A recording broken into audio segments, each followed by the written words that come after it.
गजाननाला वंदन करून, मातापित्याला नमन करून आज मी तुम्हाला गीतेचा 16वा अध्याय सांगत आहे.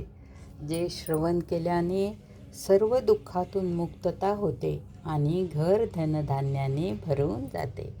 ओम नमो भगवते वासुदेवाय. ओम नमो भगवते वासुदेवाय. गोपाल कृष्ण भगवान की जय.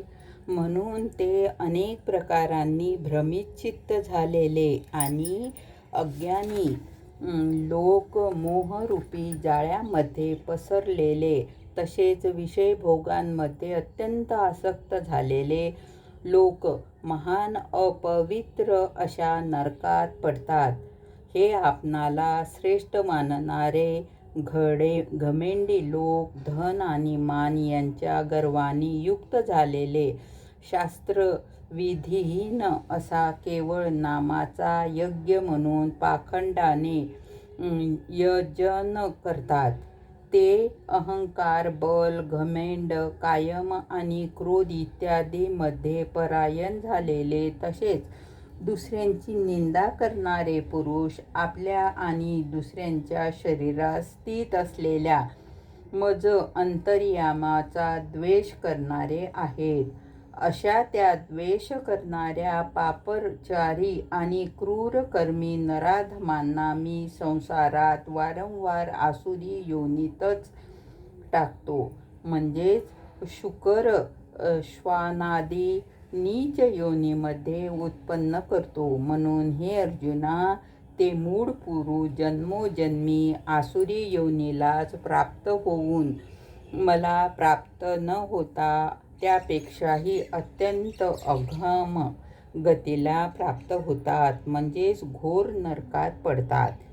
हे अर्जुना, काम, क्रोध आणि लोभ हे 3 प्रकारची नरकांची द्वारे आत्मनाश करणारी आहेत, म्हणजेच अधोगती प्रत नेणारी आहे. म्हणून ह्या तिन्हींचाही त्याग केला पाहिजे. कारण हे अर्जुना, ह्या 3 नरकांच्या द्वारापासून मुक्त झालेले, म्हणजेच काम, क्रोध आणि लोभ इत्यादी विकारापासून सुटका झालेला पुरुष आपल्या कल्याणाचे आचरण करतो. त्यामुळे तो परमगतीला जातो, म्हणजेच मला प्राप्त होतो. तो पुरुष शास्त्रविधीचा त्याग करून आपल्या इच्छेनुसार वर्तन करतो, त्या सिद्धीला प्राप्त होत नाही आणि परमगतीला तसेच सुखालाही प्राप्त होत नाही.